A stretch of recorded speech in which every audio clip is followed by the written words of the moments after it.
Thanks for listening and subscribing to episode 225 of the Clive Barker Podcast, the only podcast dedicated to the imagination of Clive Barker.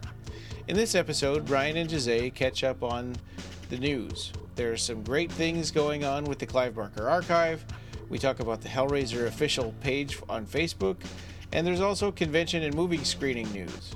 Plus, we come to the end of round 4 of the Duels of Blood and start round 5. Get voting for your favorite Nightbreed. This episode is sponsored by Don Bertram's Celebrate Imagination. Don Bertram's Celebrate Imagination shop is dedicated to benefiting the Arts in Medicine program at Texas Children's Cancer Center. Up to 50% of the proceeds will support the program where artist Don Bertram volunteers monthly. There's a news feature video that shows Don working with the kids at the Texas Children's Cancer Center and his artwork. Click the side banner at www.clivebarkercast.com to find links to videos and its Etsy page where you can buy his prints, books, and support this wonderful program.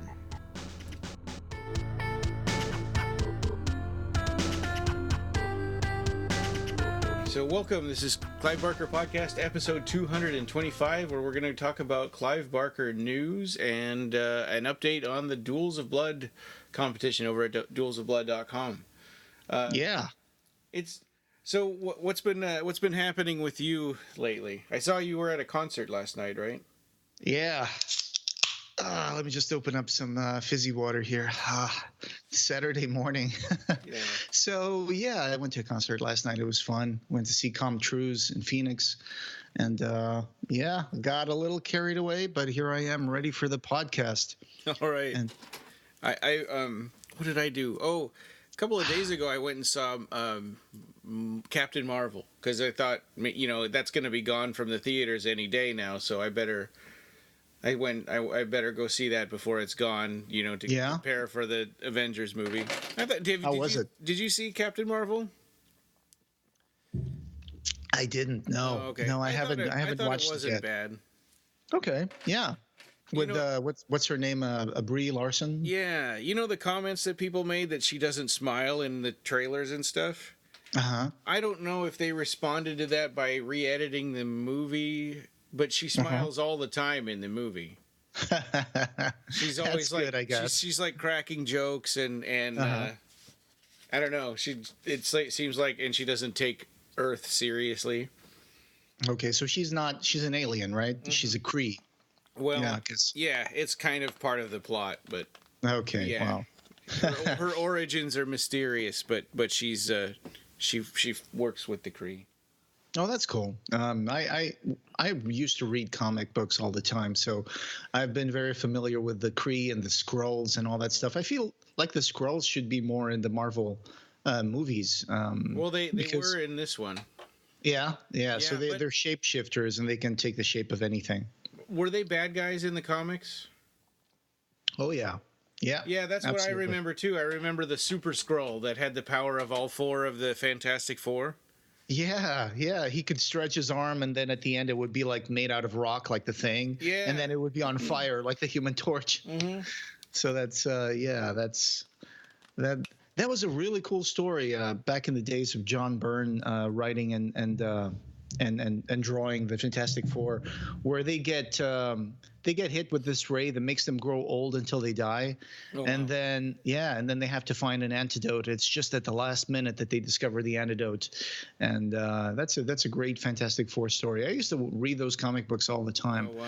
That and the X-Men, and Spider-Man was always my favorite. But the last superhero movie I've seen might have been Venom, I think, and before that I saw Thor Ragnarok. So those were the last couple of movies I saw. Yeah, I saw Thor Ragnarok, and the second Ant-Man, I think I rented it on iTunes or something.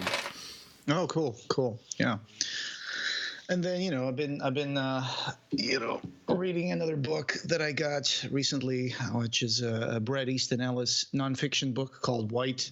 So that's been kind of like a book that you go back and forth and you read parts and then you go back and reread some other parts, and it's kind of interesting nonfiction book about the social climate.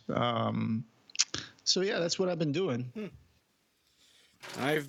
Most of my free time has still been Dungeons and Dragons. We got my brother, we get him to to sort of FaceTime into our game with Jennifer and Joel. So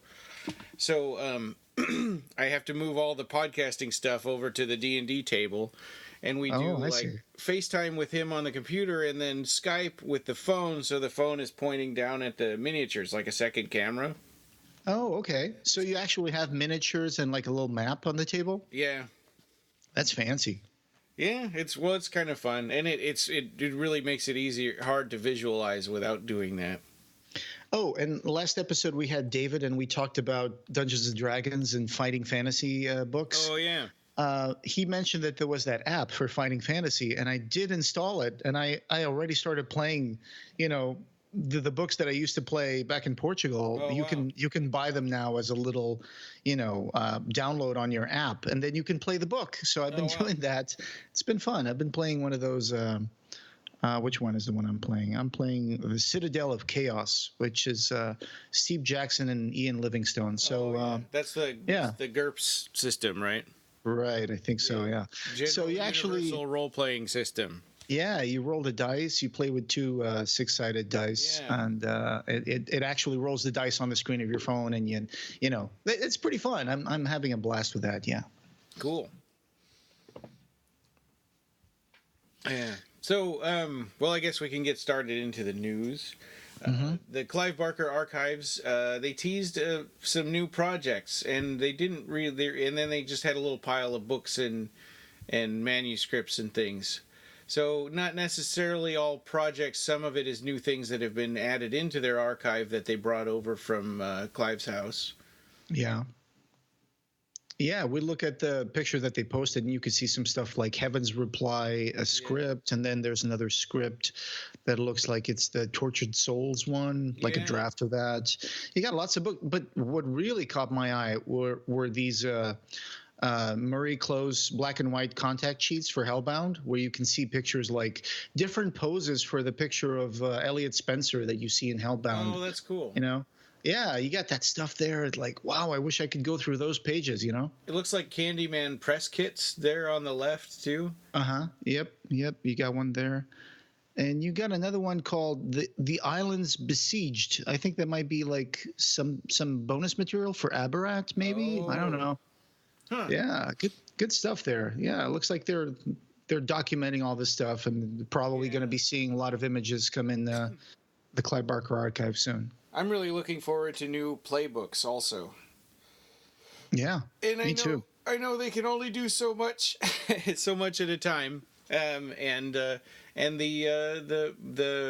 Imaginer books will probably be coming to an end here sometime, maybe this year, right? Because they've done 6, I think. That's right. Yeah, and then probably number 7 will be coming out soon, and then they've been getting 2 to 3 done a year, so. Yeah, they've been very industrious in the books that they put out, and Marcus has been doing a great job reviewing those books as soon as they come out on our blog. Yeah. So yeah. And they also announced at the Clive Barker Archive that there is a special art auction. So if you go to the link in the description on the show notes, you'll be able to see what exactly is being offered for auction. It's Clive Barker artwork. Some of it is, pretty complex. You got Matter Motley's Grand Aunt. You got the Tapestry Towers. These look like they're all named and signed by Clive. So you got these cute little animals too. And there are paintings and sketches, and this was we're just kind of learning about this right now because this news came out like only an hour ago as we're recording. And the auction started today as we're recording is Saturday, April 27th, 2019, and it's going to end on May 11th, 2019 at 12 noon PDT. I guess that's Pacific time. Yeah. Daylight time, maybe something like that. Yeah. So it's all there. It's all in the auction page that you can click at the bottom of the show notes. And some of these do have reserves, so that the bids don't really have a starting bid.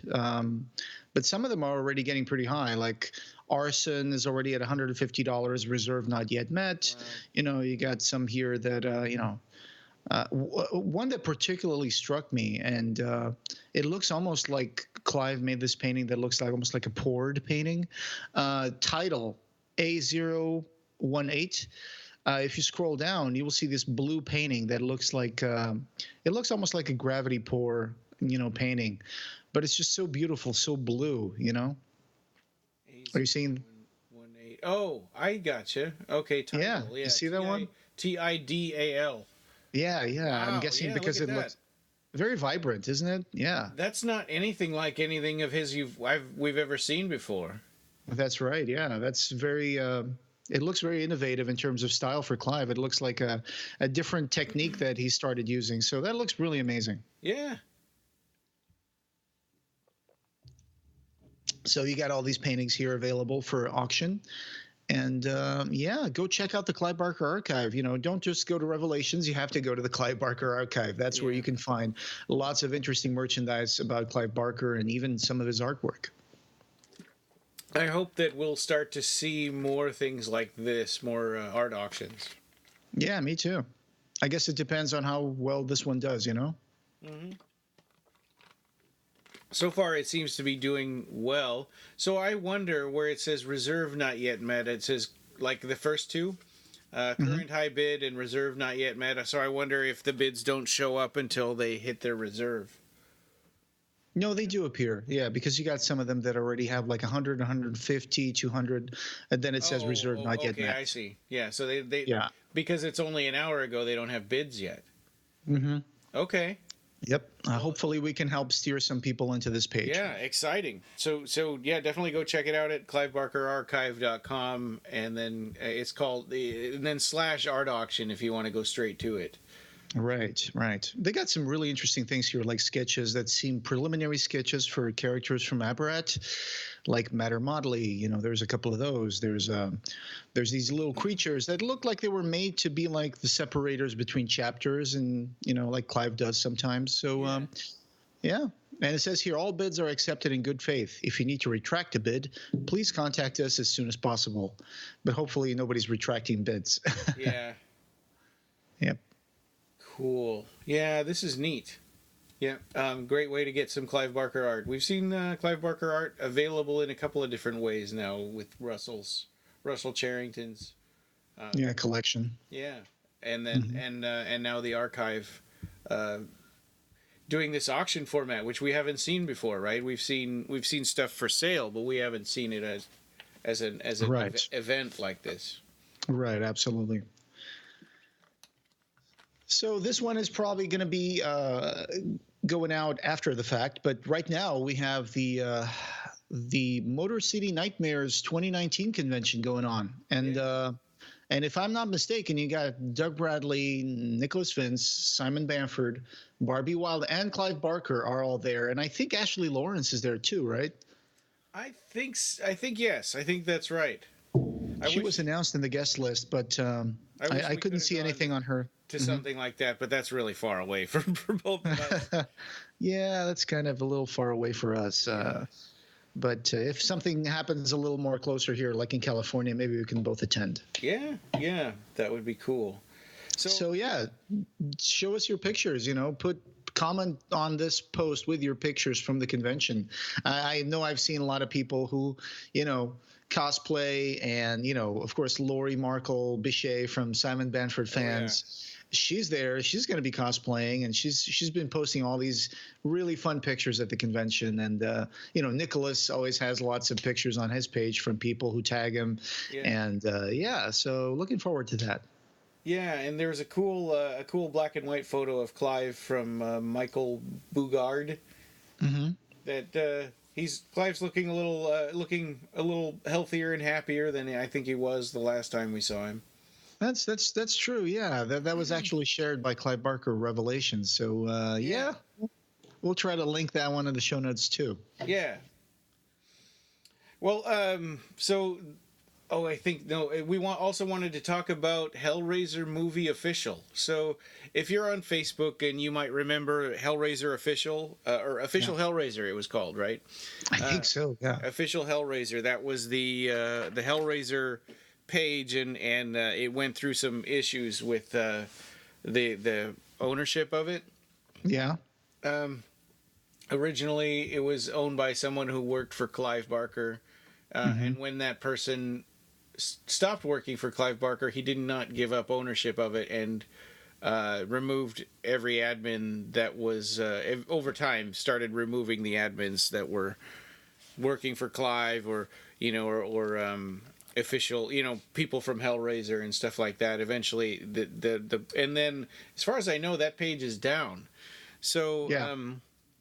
Simon. So a new page was created. Yeah. Yeah, so Simon Bamford started up a new page because he liked having that for, promotion and people talking about Hellraiser and stuff like that. So Simon is an admin. Barbie Wild, from Hellraiser 2, the female Cenobite from Hellraiser 2, of course, is an admin. I think Nicholas Vince is an admin, and I think they invited Doug Bradley, but he hasn't, he doesn't, I don't think he personally does a lot of stuff on Facebook. Yeah, yeah. I don't think he does a lot. I think most of his social media is done with his wife. So Yeah. yeah, And then you and I are also admins on it. So we want to kind of promote that and make sure, if you want to see news directly from the source, some from us, but a lot of it is from the actors from Hellraiser directly, and what's going on with screenings, convention appearances, what kind of new projects they're doing now. yeah. Hmm. So it's been up for a while, but we thought it needs more people to like the page. So yeah, go check it out on Facebook. We'll put a link to the show notes. Yeah. Um, And yeah, again, it's called Hellraiser Movie Official. So that's right. if you do a search in Facebook, Hellraiser Movie Official, and you see the one with a picture of, I think it's got a picture of Butterball on the. All the Cenobites. Yeah. Yeah, oh yeah, yeah. So that's the one, and Yep. we're gonna be sharing more news through that site. It's been a little bit the slow news time lately, and also our Rob is taking a break, so we're working on trying to get caught up on the news. So if people are wondering why we haven't made as many blog posts in the last week or Yeah. so, that's the reason. Yeah.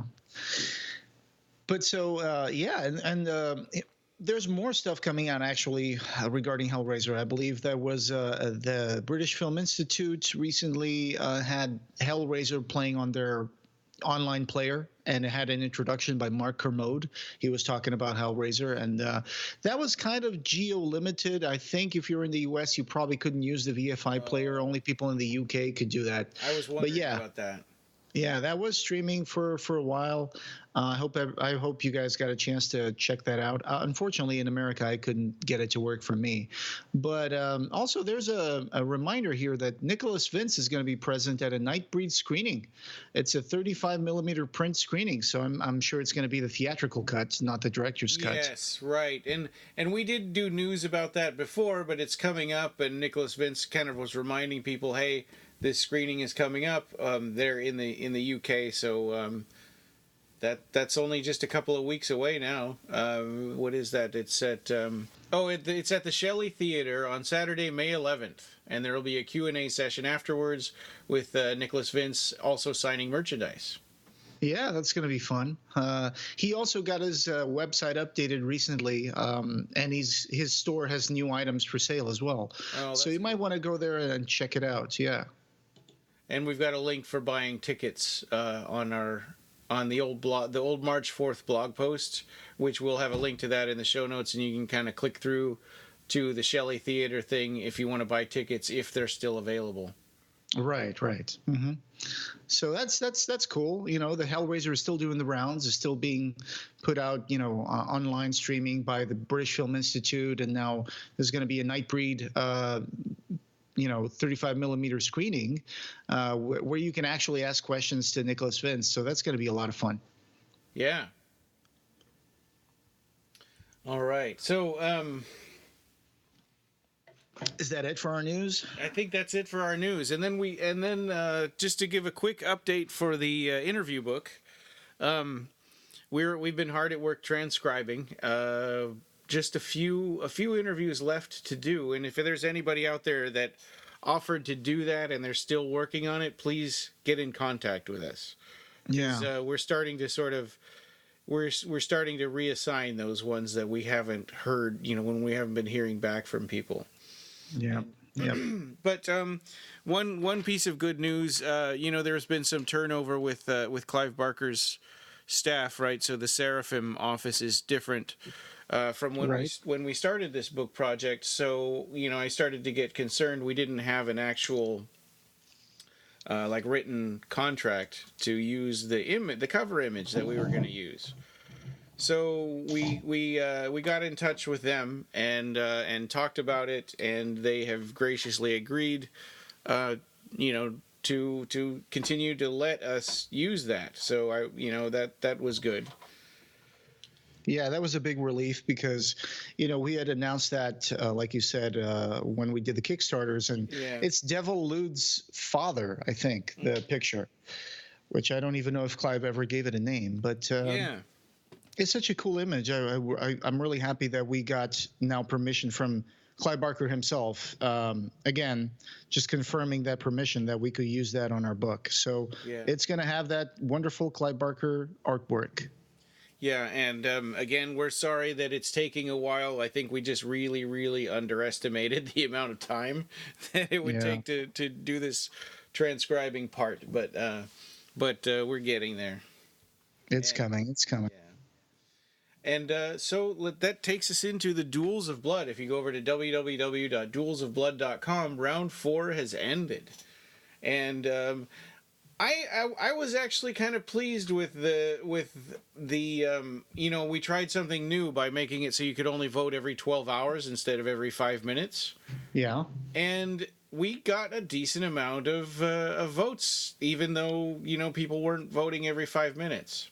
Yeah, we sure did. It looked like almost the same amount of votes in each round that we had on the last round. Yeah. So that pretty surprising there. Mm-hmm. It just took away the ability for like a small group of people to really heavily influence the outcomes. Onaka still won, though. He did. He had 65% of the votes, but it wasn't a complete blowout like we would have expected. And I think Lude is also a really good character, and he put up a good fight in this. Right. So we had 4 rounds in this one, and the next round is going to be just 2 matches. Yeah. So the first one was Onaka versus Devil Lude, and of course Onaka won. Simon Bamford gets the trophy for the semifinal here, and then Babette versus the Mezic Mole. Yeah. A weird match. Yeah, and that's kind of a similar percentage, right? 65% to Babette and 35% to Mezic Mule. Yeah, all the matches ended up with the winner taking about 2/3 of the votes. Yeah, really interesting. And then we got Narcisse versus Vasty Moses. So Narcisse there with 70% of the votes. Yeah. Vasty Moses is going back to Tibet, back to his tribe of corpulence. Yeah. Yep. And Kinski versus Rachel. So I thought Kinski was going to win this, but it was Rachel. Yeah, Rachel took the prize. Go figure. I mean, that's kind of surprising to me. Mm-hmm. But Rachel is she has probably more lines in Nightbreed than Kinski, to be honest. Oh, that's true. Yeah, that is true.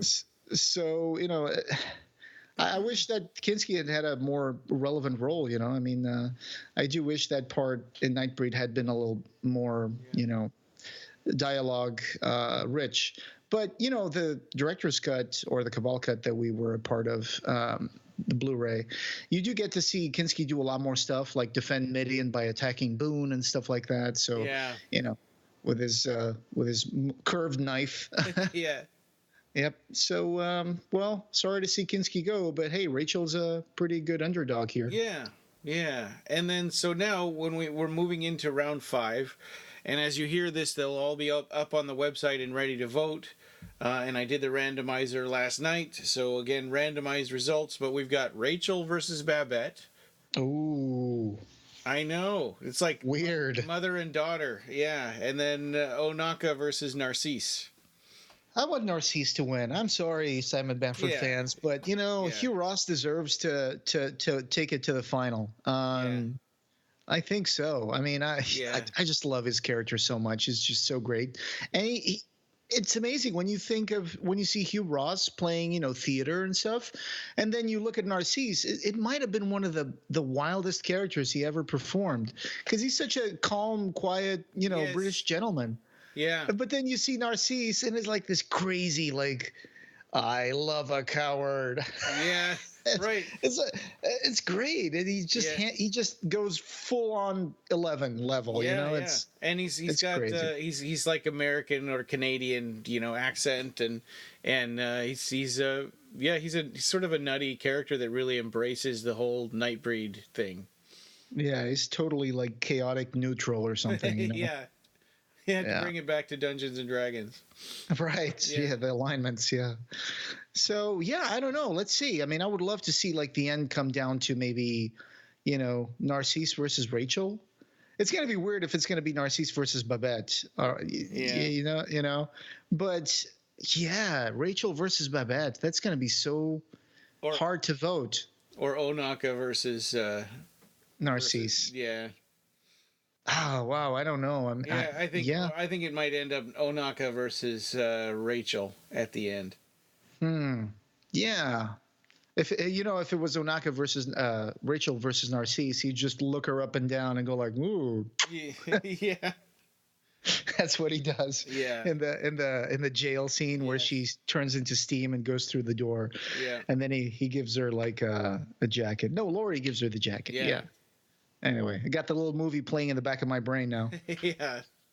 That's cool. Anyway, so it's almost done. Going down to the semifinals, and afterwards we'll see who takes this year's trophy of the Duels of Blood. Yeah. Where no flesh shall be spared. And so coming up next, we'll be talking about the Chilling Adventures of Sabrina. Episodes 7 through 8, or chapters, I guess they're called chapters. We'll be doing audio commentary for those. Chapter 7 is Feast of Feasts. So it's kind of their Thanksgiving episode, and it's about a tradition, an annual tradition where one witch sacrifices herself so that everyone else can eat her. What? That's nuts. Yeah. Okay. I've been watching them just before we do the commentaries, so I'm looking forward to that one then. It's interesting that they seem to have done – they're smart because they made this show for Netflix and they just put all the episodes out, but there's a Thanksgiving episode, there's a Christmas episode as well. So, that's cool. Like old TV shows used to do, right? There's always a Thanksgiving episode, for The Simpsons or Bob's Burgers or whatever. There's going to be a Thanksgiving episode with some sort of Thanksgiving adventure. And they did the same with this one. So, kudos. Really, Looking really forward. twisted take on a Thanksgiving episode. Just casual cannibalism, nothing to see. Yeah, that's pretty gruesome. And then we'll do a commentary for Chapter 8, The Burial, which it's too hard to get into the without spoiling that one. Do they bury the corpse of the witch they ate in the previous episode? No, but it is related to the previous episode. Okay, got it. Yeah. They've been doing a good job of making each episode be satisfying by itself, but also moving the plot forward in the overarching story. So they've been doing a good job of that sort of writing there. And I'm sure a lot of our listeners have probably gone on to watch all of season 2. But I haven't done that because I don't want to get myself all mixed up. So I'm waiting, I'm going to wait until we finish our audio commentaries and then watch season 2 on my own. Yeah, don't send us any spoilers, please. Yeah, right. Yeah, exactly. Yep. So that's cool. And this podcast having no beginning will have no end.